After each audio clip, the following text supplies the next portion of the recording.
Welcome everyone, and thank you for coming to this very lucky 13th edition of Hespeler is Home. I am glad you have had an opportunity to meet people and grow your connections. I wanted to also thank many of the local businesses, some of whom are here, who were very generous in sponsoring tonight's event with their door prizes. And I also wanted to thank Matt, Jess, Helen, and Mike for taking up some of their time to come here and share with the constituents that they serve. All of these won their seats by making the majority of the votes, and afterwards were commissioned to serve everyone. And it's a very noble job, and I'm grateful that they have risen to the task and that they take it seriously. Politics is something that I don't always stay current on. This is a combination of laziness, just being busy, and also giving me an added benefit of being completely naive in bringing these four to this room under the same roof. My goal for tonight is to replace mudslinging with respectful conversations. It is okay to have different opinions, but I feel we need to remember that everybody here, 95% of the time, kind of all agree on the same things. We all want a neighborhood where we and our families can put food on the table, be safe, and we want a Canada where we can be our best and make the world a better place. Although I didn't ask every candidate, they all love their family and friends. They want Hespeler to do well. They do not hate puppies, okay? And so they're very relatable in those regards. So, yeah.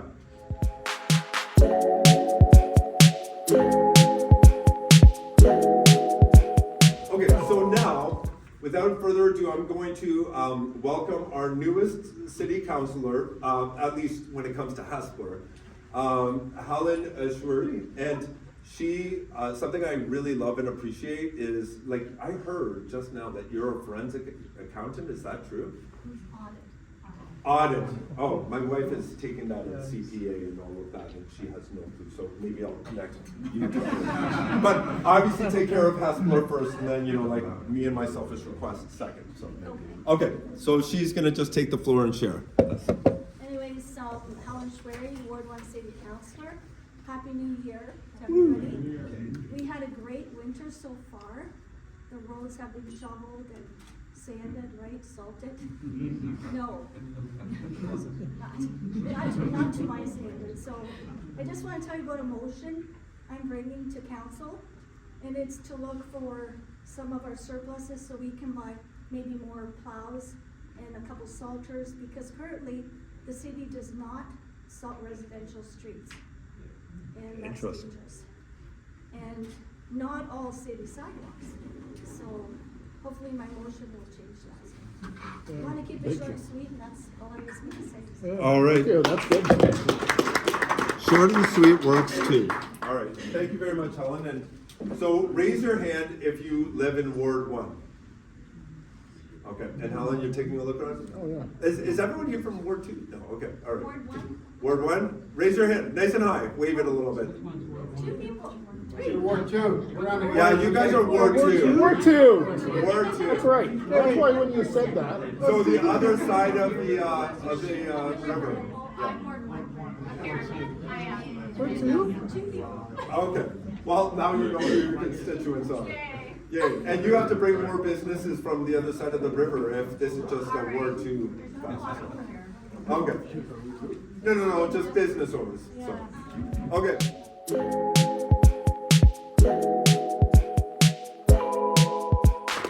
Next, we're gonna get Mike out. Mike Devine, who is Ward 2 and not 1, because I got mixed up. Kind of like, was it you, Rick, or yeah? Anyway, so Mike, thank you very much. And ever since I joined Hespeler, he's always represented Ward 2. And something I appreciate about him is he speaks his mind and he's not afraid to kind of speak up, when he doesn't disagree with stuff. Even if, everyone else on the council votes a different way, he still says, I think that this is the right thing to do, and he votes that way. So thank you very much, Mike, and take it away. Okay, folks, thanks for coming up. I'm gonna give you a quick history lesson of Metropolitan Hespeler. Okay, I've lived here all my life. And I've seen a lot of things that sometimes work for me. When I was a kid, walking to school, walking over the Speed River Bridge, that river was a different color every day. Okay? The waterfalls would be soap suds occasionally coming off the top of the falls this high. If you went out to Beaverdale, the river would be a different color. Because what would happen, the stamp would put their enamel in there, dump their enamel in there, and if you go down to that building, the pipe is still coming out the side of the building. All right? The Artex and the big mill would dump their dye in there. Okay, and it was pretty disgusting. At that point, the river itself, but the only thing that were in there were chub and carp. That's the only thing that survived. So over time, it got cleaned up. Industry were not allowed to use it as a dump anymore, as a liquid dump. And now these two rivers that we have in our community, the Speed and the Grand, are now heritage rivers. A lot to be said, and the people before me did it. I wasn't one of the ones that did it. There's a lot to be said for the community at the time for cleaning that up. And so these are things that there's a lot of people have not been here that long. I'm guessing there's one gentleman I see, he's probably been here about 50 years, 55 years. Another one close to 50. But the bulk of the folks that live in Hespeler now have been here less than 15 or 20 years. Yeah. Right? And so they've never seen that. And the old industrial areas are gone now. All right? Because at one point in Hespeler, we had more jobs than people. Mm-hmm.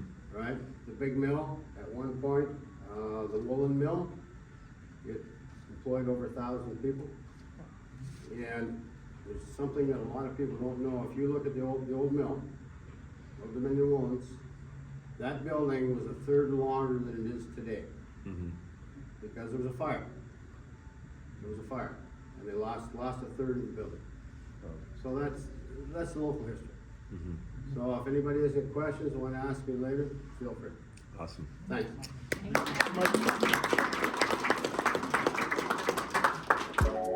thanks, Mike.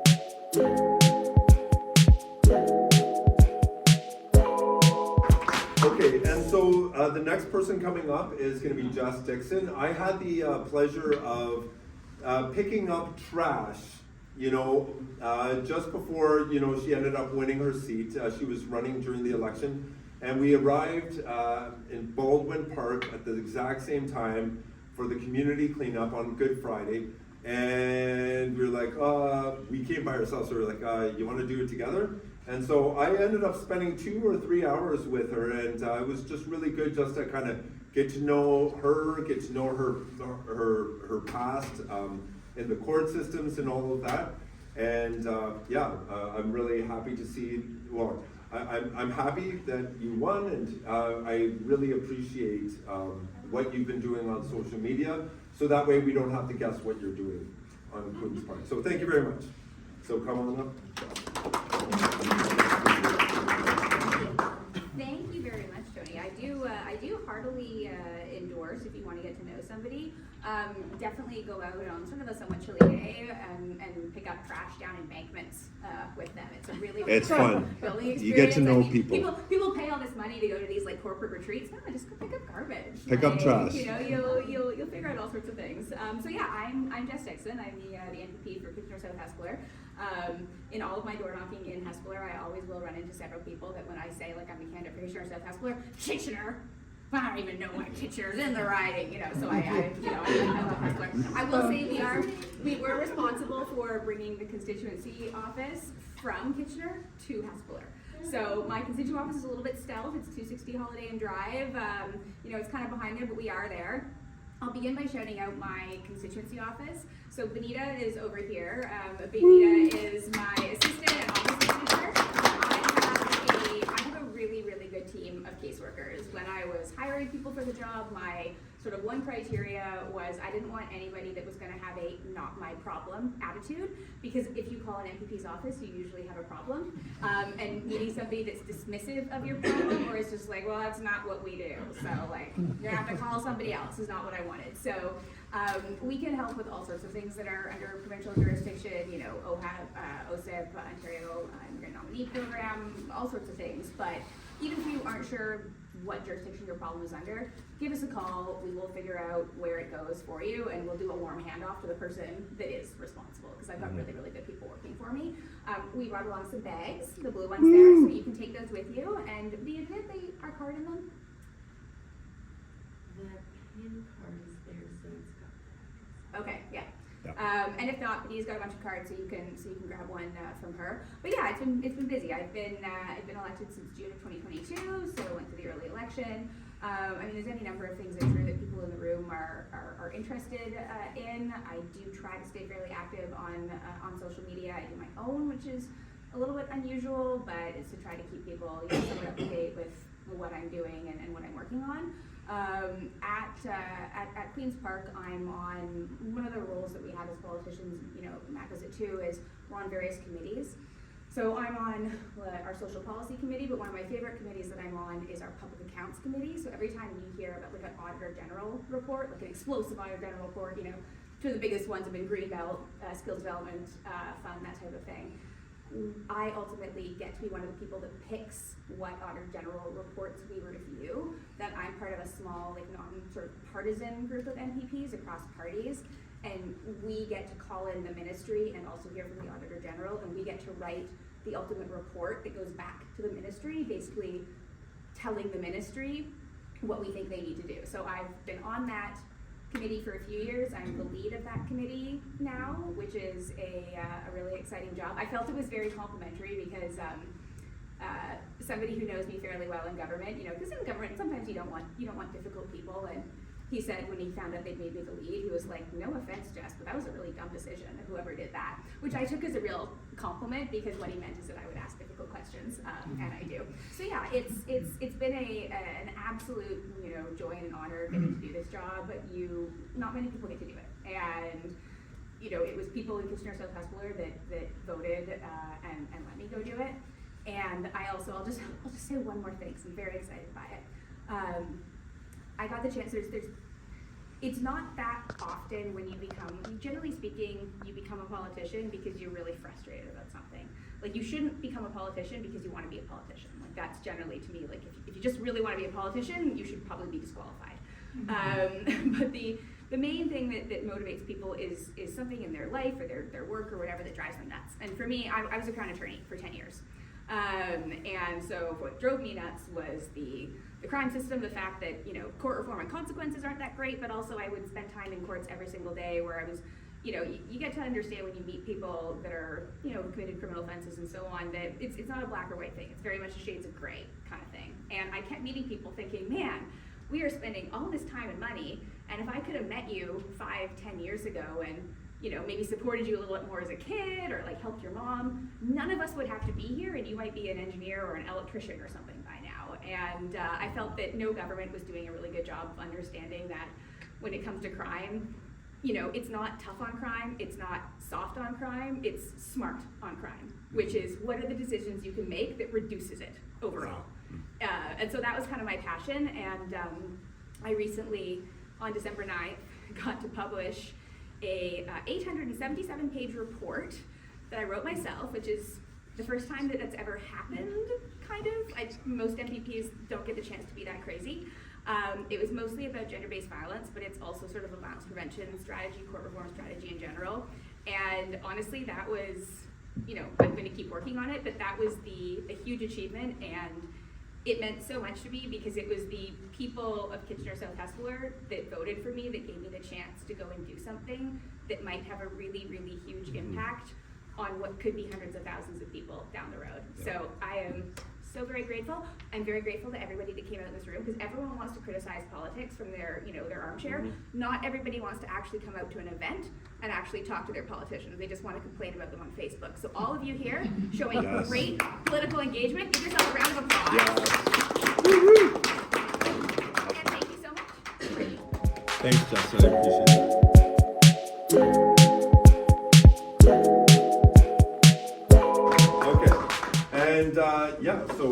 I'm going to turn it over to Matt Strauss. So I got to know Matt last year. I'm not going to go into the details, but since then I have, talked to him a lot, got to know him a lot, asked him tough questions, and this is something that I wish more politicians were. They listened to what I was saying, and they're like, actually, this, and it turns out that sometimes, going back to your Facebook comment, sometimes Facebook is wrong, or there's more to the story. And he told me he doesn't hate puppies, and so it just, like, my world fell apart in front of me. And so Matt is somebody that I've come to really know and to love over the past year. And if you have any questions for him, even if they're hard or tough questions, he welcomes you. Better, So Matt, I'll let you take it. Okay, thank you. Okay. And so thank you, Tony, and thank you for putting this together. So how about a round of applause for Tony, because what a great event. I'm grateful to be here. Everyone's kind of said a little bit about what they've been doing at their respective political job. So I do sit on the health committee. I'm a physician. I'm passionate about healthcare. And a story that I think might have some resonance in this room. There's an emergency room doctor. Her name's Amber, and she was practicing in Oregon, in Portland, Oregon, and she doesn't like Donald Trump. So when he got elected again, she fled to Kitchener, Ontario, and is now working at Grand River Hospital as an emergency room doctor. But she can't get permanent residence here because our immigration system is so screwed up. So even while politicians are on TV saying, we need more doctors, we need more doctors, hopefully they'll come to Canada, we're not letting them immigrate.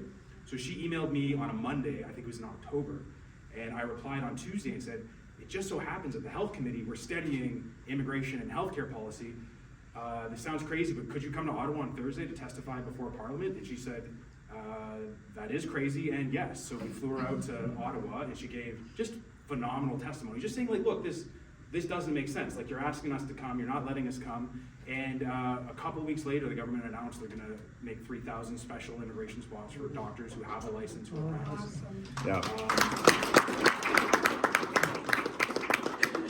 I cannot promise that level of service every time you contact my office, but there's a chance. There's a chance. Email me, we'll fly you up, we'll fix the problem. To shout out to my office, Hassan is here. He runs my office. He's the best caseworker. No contest. Not no contest. I mean, it's not a contest. I mean, it's not a contest. I know Benita. I love Benita too. Sorry. Okay, forget it. Rewind. Foot in mouth. Okay, I'll extract. But I think He's awesome. Yeah. What I want to say is, you guys are building Hespeler, you guys are building Canada. Everything that happens in this country happens because a business person gets it together. And we're facing very significant economic headwinds for a number of reasons, one being the aforementioned President of the United States.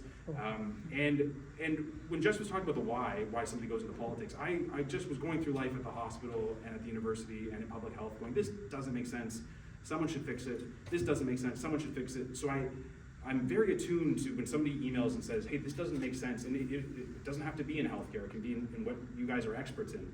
But when you see that, and you know it's not right, and you know fixing it could make it better, please contact my office, and I will run down the minister who's responsible for that and hand him the letter from you. I've done that on a couple of occasions as well. And that's how we're gonna keep making things better and keep making Hespeler better. So thank you so much for everything you're doing. Thank you for having me here. I'm so happy to meet the ones of you that I have met. So happy to see old friends here. But if you're one of the folks who I haven't met yet, please let's meet before the night's done. Before you go back up. Thanks very much.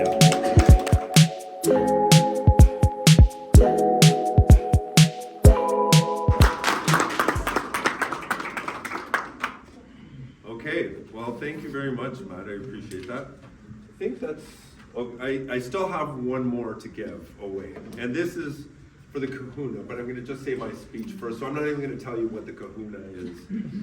I don't even know what a kahuna is. So thank you once again for coming to my Hespeler's Home networking event. I hope that you found it meaningful and that it's helped you grow your network as well as your business and your political awareness as well. If you haven't already, if you can make a donation to the Cambridge Food Bank before you go, that would be great. We can help make life a little bit easier for those for those in our community who are not as lucky as us.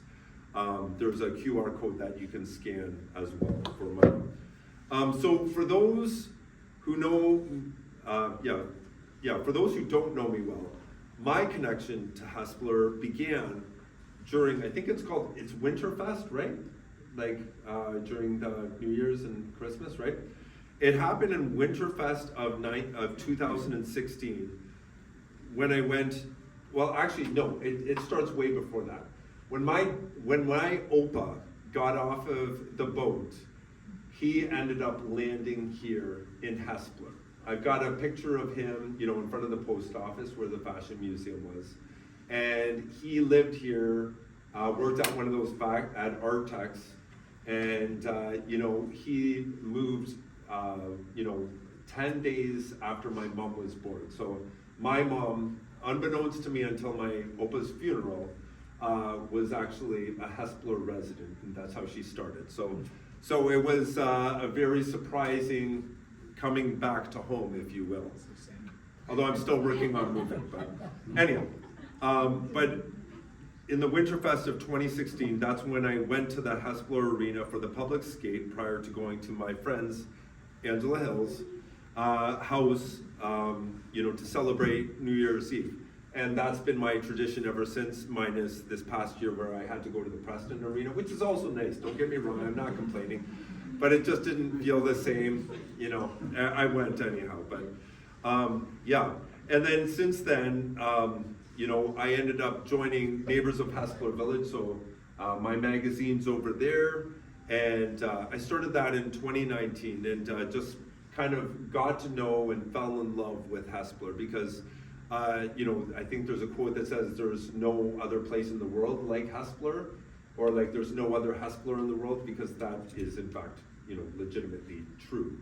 And it's a different place. I love this small community and the history. It's really amazing. And it's been my honor to serve you and your neighbors by sending out a wonderful magazine that truly brings people together.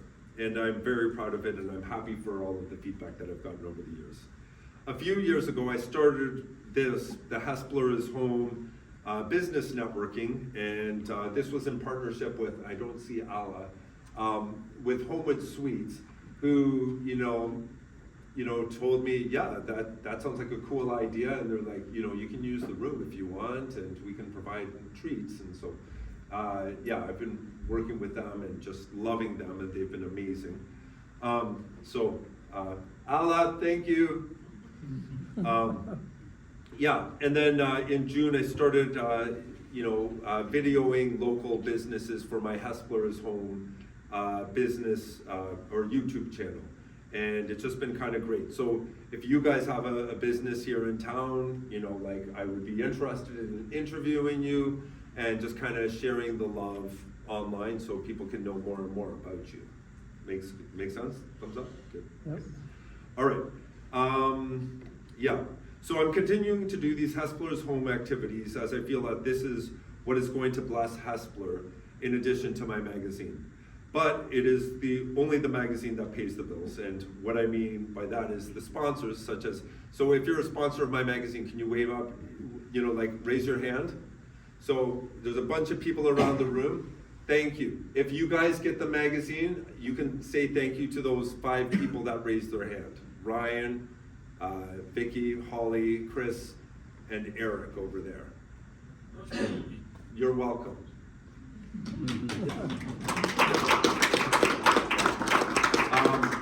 So it's the sponsors that advertise and also use me for digital marketing and online presence, and that's what pays the bill.